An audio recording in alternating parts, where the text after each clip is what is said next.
नमस्कार, आप देख रहे हैं न्यूज़ वन इंडिया। मैं हूं आपके साथ ऋतु तोमर। देवभूमि के बुलेटिन की शुरुआत करेंगे रामनगर की खबर के साथ। रामनगर दौरे पर रहे सीएम तीरथ सिंह रावत वन विभाग के कार्यक्रम में शामिल हुए। सीएम तीरथ सिंह रावत, वन मंत्री हरक सिंह रावत भी कार्यक्रम में मौजूद रहे।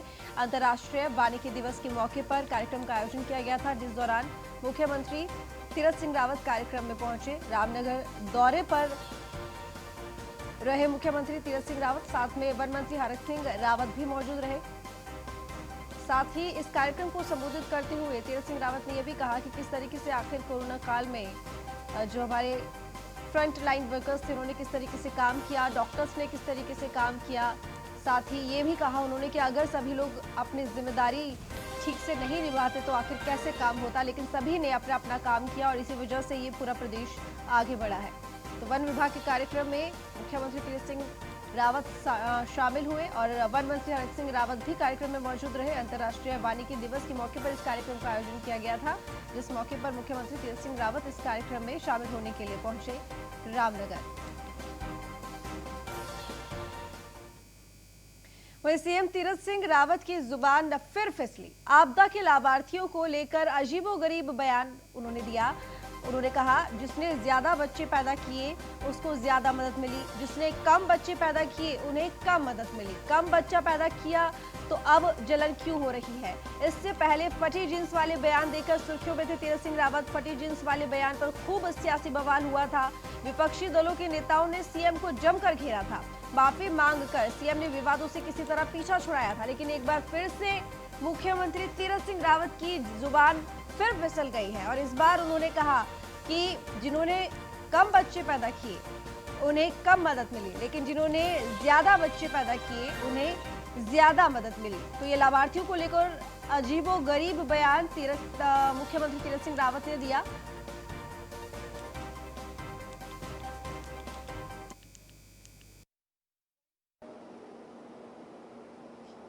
जिसके 10 थे तो 50 किलो आ गया, 20 थे तो क्विंटल आ गया, 2 थे तो 10 किलो आ गया। लोगों ने स्टोर बना लिए, खरीदार सामने ढूंढ लिए। इतना बढ़िया चावल आया, कभी अपने आप भी लिया।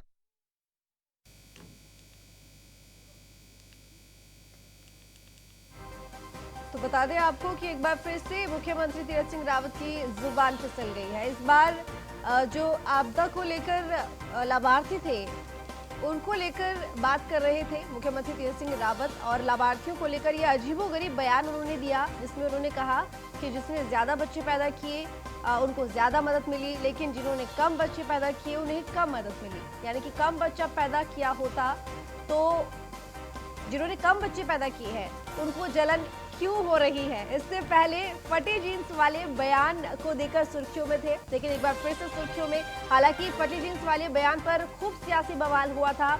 विपक्षी दलों के नेताओं ने सीएम को जमकर घेरा था, माफी मांगकर किसी तरह से विवादों से पीछा छुड़ाया, लेकिन एक बार फिर से उनकी जबान फिसली। देहरादून से खबर, जहां पर कांग्रेस ने सीएम तीरथ के बयान पर आपत्ति जताई। कांग्रेस की प्रदेश प्रवक्ता गरिमा दसौनी ने बयान जारी किया। गरिमा दसौनी ने सीएम के संबोधन पर आपत्ति जताई। सीएम ने रामनगर में गरीबों का मजाक उड़ाया है। गरिमा दसौनी ने कहा कि आपदा में दिए गए चावल की क्वालिटी बताकर उन्होंने मजाक उड़ाया। तो गरिमा दसौनी ने मुख्यमंत्री तीरथ सिंह रावत के बयान पर यह आपत्ति जताई। जिस तरीके से हमने अभी आपको बयान सुनाया, उसी बयान को लेकर कांग्रेस की प्रदेश प्रवक्ता गरिमा दसौनी ने अपना बयान जारी किया और उन्होंने उनके संबोधन पर आपत्ति जताई है। सीएम ने रामनगर में गरीबों का मजाक उड़ाया, ये बात गरिमा दसौनी ने कही। उन्होंने कहा कि आपदा में दिए गए चावल की क्वालिटी बताकर ये मजाक उड़ाया गया है। समझ में नहीं आ रहा है कि आखिर मुख्यमंत्री जी को हो क्या गया है। सोच समझ की कमी है या शिक्षा दीक्षा का अभाव है, या आप इरादतन आपकी जुबान इस तरह से फिसल रही है। एक के बाद एक जो आपके मर्यादा विहीन बयान आ रहे हैं, दुर्भाग्यपूर्ण बयान आ रहे हैं, लोगों को अपमानित करने वाले बयान आ रहे हैं। पहले आपने मातृशक्ति को अपमानित किया, अब आप जो है लोगों की गरीबी का मजाक उड़ा रहे हैं। आप वहां रामनगर के अंदर कार्यक्रम में कहते हुए पाए गए कि 200 साल तक हम अमेरिका के गुलाम रहे, जबकि पूरे देश को पता है कि हम अमेरिका के नहीं, हम अंग्रेजों के गुलाम रहे। दूसरी बात, आपने चावल के लिए लोगों पर मजाक उड़ाते हुए, उनकी गरीबी का मखौल उड़ाते हुए, आपदा का मजाक उड़ाते हुए ये कहा कि ऐसा चावल खाने की लोगों की हैसियत नहीं थी जो चावल राज्य सरकार ने उनको वितरित किया। तो कहीं ना कहीं उत्तराखंड की जनता का घोर अपमान मैं इसे देखती हूँ। तीसरा, जो आपने बच्चे, जो जनसंख्या के ऊपर लोगों के कितने संतान होनी चाहिए उस पर जो कटाक्ष किया है, वो भी अपने आप में बहुत ही निंदनीय है।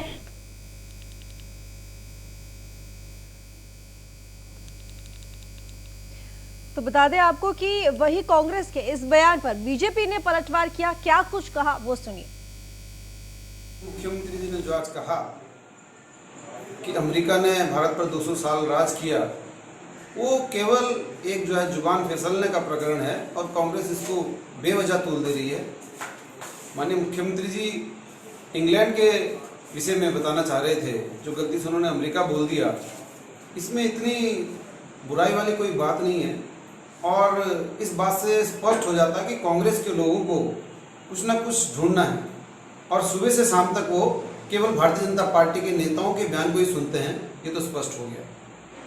भारतीय जनता पार्टी के मुख्यमंत्री जनता के लिए काम कर रहे हैं, जनता के लिए काम करेंगे और उनके बयान को गलत तरीके से विश्लेषण करके कांग्रेस केवल राजनीति कर रही है। मुख्यमंत्री जी ने जो आज कहा कि अमेरिका ने भारत पर 200 साल राज किया, वो केवल एक जो है जुबान फिसलने का प्रकरण है और कांग्रेस इसको तो चलिए अब आपको वो बयान सुनवाते हैं कि आखिर मुख्यमंत्री तीरथ सिंह रावत ने क्या कहा था जिसके ऊपर यह सियासी बवाल मचा हुआ है। जिसके 10 थे तो 50 किलो आ गया, 20 थे तो क्विंटल आ गया, 2 थे तो 10 किलो आ गया। लोगों ने स्टोर बना लिए, खरीदार सामने ढूंढ लिए। इतना बढ़िया चावल आया, कभी अपने आप भी लिया नहीं सामान्य जीवन में भी, आपदा के शब्द। लेकिन उसके बाद भी एक दूसरे से जलन होने लगी कि मुझे तो 2 हैं तो 10 किलो मिला, 20 वाले को क्विंटल क्यों मिला, इसको क्यों 20 मिला। भैया इसमें दोष किसका? उसने 20 पैदा किए, आपने 2 पैदा किए तो उसको 1 क्विंटल मिलना। अब इसमें जलन काहे का? जब समय था तब आपने 2 ही पैदा किए, 20 क्यों नहीं किए? काहे का जलन भाई? आज मैं जब बैठा तो मेरे पड़ोस में बगल में एक बहन जी बैठी थी और बहन जी बैठी थी तो बातचीत हुई, बाबा की बगल में बैठी है। लेकिन मैं जब उनकी तरफ देखा तो नीचे गमबूट थे, जब और ऊपर देखा तो घुटने फटे थे, हाथ देखे तो कई कड़े थे। लेकिन जब ये घुटने देखे, बच्चे 2 साथ में उनके थे। मैंने कहा बहन जी कहाँ जाना है? दिल्ली जाना है। हस्बैंड कहाँ है? जीएनयू में प्रोफेसर है। तो मैं क्या करती हूँ? मैं एक एनजीओ चलाती हूँ। एनजीओ चलाती है, घुटने फटे दिखते हैं, समाज के बीच में जाती हूँ, बच्चे साथ में हैं, क्या संस्कार होगा? पूर्व मुख्यमंत्री हरीश रावत ने रुड़की के डंडेरा गांव में जल जंगल जमीन विषय पर आयोजित संगोष्ठी में शिरकत की। इस मौके पर हरीश रावत ने कहा कि केंद्र से लेकर प्रदेश सरकार सभी मोर्चों पर विफल साबित हुई है। भाजपा सरकार ने महिलाओं की पेंशन बंद कर दी है। गौरी देवी कन्या योजना की धनराशि को सरकार ने घटा दिया है। उन्होंने कहा कि पूर्व मुख्यमंत्री त्रिवेंद्र सिंह रावत को भी उन्हीं महिलाओं की हाय लगी है जिन्हें अपने पद से हटना पड़ा है। हरीश रावत ने कहा कि आज प्रदेश में ऐसे लोग जंगल में मौजूद हैं जिनके अधिकार आज तक भी उन्हें प्राप्त नहीं हुए हैं। जंगल में निवास कर रहे वन गुर्जर और आसपास के लोगों के पास आज भी कोई गुजर बसर का जरिया नहीं रहा है। रावत जी एक बड़ी स्तुत्य चर्चा है। ये चर्चा उत्तराखंड का भविष्य बनाएगी और इसको साधारण तरीके से लेने की आवश्यकता नहीं है। इसको केवल एक राजनीतिक एजेंडा एक व्यक्ति का नहीं माना जा सकता। ये एक प्रकार का सोशियो इकोनॉमिक एजेंडा है किशोर उपाध्याय जी का और मैं उसके लिए इनको बहुत बहुत बधाई देता हूँ। क्या एजेंडा है? वन अधिकार क्या है? वन अधिकार जो वनों में रहने वाले लोग हैं और जो वनों के बाहर रहने वाले लोग हैं उनको अधिकार दिया जाए। उनके बुनियादी मौलिक अधिकारों को, जिसमें आर्थिक जीवन जीने का अधिकार है, उसकी रक्षा हो। और पूरा राज्य हमारा वन प्रभावित क्षेत्र है, उसकी रक्षा हो। और वनों के संरक्षण के लिए उत्तराखंड को बोनस मिले। बड़ी स्तुत्य। हरिद्वार से खबर है, जहां पर व्यापार मंडल के प्रदेश अध्यक्ष संजीव चौधरी कांग्रेस में शामिल। संजीव चौधरी का कांग्रेस कार्यकर्ताओं का फूल मालाएं पहनाकर उन्होंने स्वागत किया। पूरे देश में सरकार विरोधी लहर चल रही है। संजीव चौधरी ने इस दौरान कहा, उत्तराखंड के युवा रोजगार के लिए परेशान हैं, युवा पलायन करने को मजबूर हैं। तो तमाम बातें संजीव चौधरी ने कही। संजीव चौधरी का कांग्रेस कार्यकर्ताओं ने फूल माला पहनाकर स्वागत भी किया। व्यापार मंडल के प्रदेश अध्यक्ष संजीव चौधरी कांग्रेस में शामिल हुए और संजीव चौधरी का कांग्रेस कार्यकर्ताओं ने फूल मालाएं पहनाकर स्वागत किया। और उन्होंने कहा इस दौरान कि पूरे देश में फिलहाल सरकार विरोधी लहर चल रही है और उत्तराखंड के युवा रोजगार के लिए परेशान है, युवा पलायन करने को मजबूर है। जिस तरीके से अक्सर देखा जाता है कि पहाड़ी क्षेत्रों में पलायन एक बड़ा मुद्दा रहा है और इस बात को लेकर संजीव चौधरी ने भी कहा कि युवा आज भी पलायन करने को मजबूर है क्योंकि उन्हें रोजगार नहीं मिल रहा है।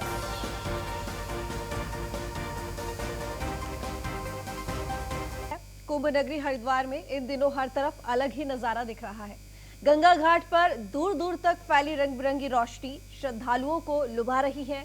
घाटों पर देर रात तक लोगों की चहल पहल बनी हुई है। महाकुंभ मेले में शहर की फिजा एकदम बदल गई है। कुंभ नगरी के सभी घाट, पुल और सड़कें एकदम बदली बदली नजर आ रही हैं। गंगा किनारे बने घाटों पर लगी प्रतिमाएं आकर्षण का केंद्र बनी हुई हैं।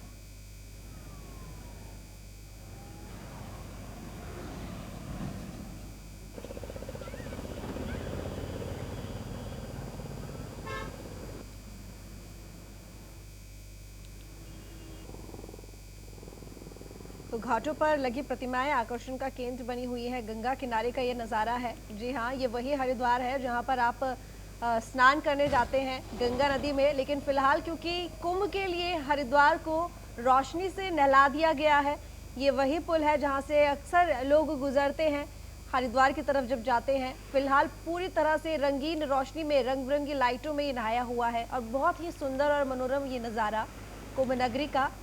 तो इन दिनों हर तरफ अलग ही नज़ारा देखने को मिल रहा है। दूर दूर तक रंग बिरंगी रोशनी फैली हुई है। ये भगवान शिव की मूर्ति एक गुलाबी रंग की छटा सी हर तरफ फैली हुई है, जो इन तस्वीरों में आपको दिखाई भी दे रही होगी। तो लोगों की चहल पहल लगातार बनी हुई है क्योंकि 12 साल बाद महाकुंभ आता है। तो जाहिर सी बात है कि बहुत ही ज्यादा दिव्य और भव्य महाकुंभ होगा ही। और ऐसे में लोग महाकुंभ में गंगा में डुबकी लगाकर जरूर सारे पुण्य हासिल कर लेना चाहते हैं। और इस कुंभ की नगरी में फिलहाल लोगों का आना जाना लगा हुआ है। आपको बता दें कि इस बार 1 महीने तक कुंभ है और इसी को लेकर महाकुंभ की तैयारियां जोरों शोरों से चल रही हैं। और ये फाउंटेन, फव्वारे, रंग बिरंगी रोशनियों से इनका रंग भी लाल, पीला, हरा, नीला कर दिया गया है, जो कि बहुत खूबसूरत देखने में लग रहा है। तो महाकुंभ मेले में शहर की फिजा एकदम अलग और बदली हुई लग रही है। कुंभ नगरी के सभी घाट, पुल और सड़कें एकदम बदले बदले नजर आ रही हैं।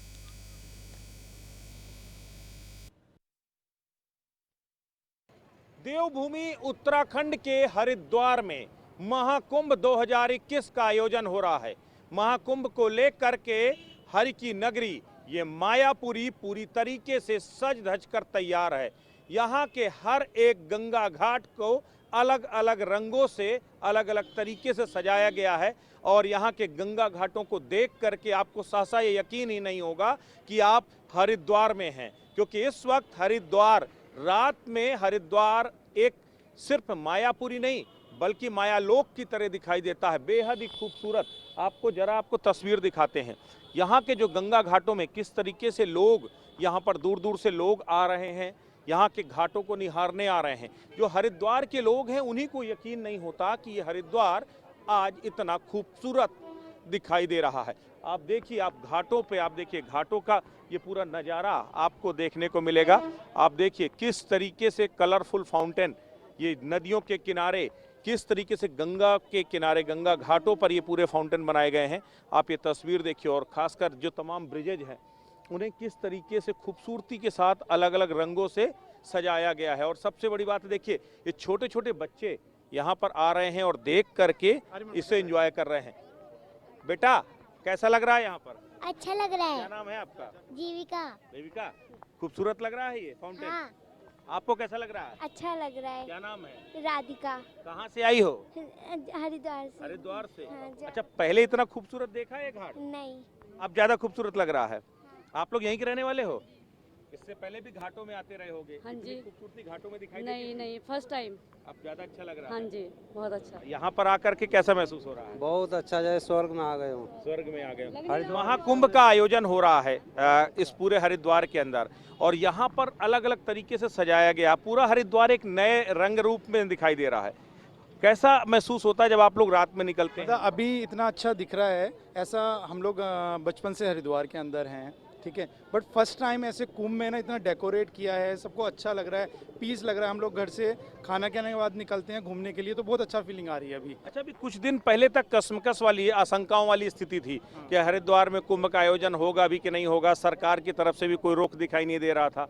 अचानक एकदम तेजी सी आती हुई दिखाई दी, उसके पीछे कोई खास वजह? उसके पीछे खास वजह ये है कि अभी कोविड की वैक्सीन भी आई है, उसका भी एक इम्पैक्ट है। लोगों के अंदर एक पॉजिटिव अप्रोच भी आ रही है, लोगों ने थोड़ा सा डिस्टेंसिंग भी फॉलो कर रहे हैं, सैनिटाइजर भी यूज़ कर रहे हैं। और हमारे मुख्यमंत्री जी ने इसमें बहुत अहम भूमिका भी निभाई है कि सबको आमंत्रित किया है कि सब लोग आए इधर। पहले के रुक करेंगे बड़ी खबर की तरफ। मेरठ से है, जहां पर दो पक्षों के बीच जमकर पथराव व फायरिंग में करीब 12 लोग गंभीर रूप से घायल हुए। इंचौली थाना क्षेत्र के कस्थला कस्बे की घटना, जहां पर दो पक्षों में जमकर पथराव हुआ। तो मेरठ से खबर है, और फायरिंग में करीब 12 लोग गंभीर रूप से घायल भी हो गए हैं। तो किसी बात को लेकर दो पक्षों में विवाद, और ये विवाद फायरिंग तक पहुंचा। पथराव हुआ, फायरिंग हुई, और फायरिंग में करीब 12 लोग गंभीर रूप से घायल हो गए। मेरठ क्षेत्र के कस्थला कस्बे की ये घटना, तो इंचौली थाना क्षेत्र के कस्थला कस्बे की पूरी घटना। फिलहाल इस बुलेटिन में इतना ही। देखते रहिए न्यूज़ 1 इंडिया।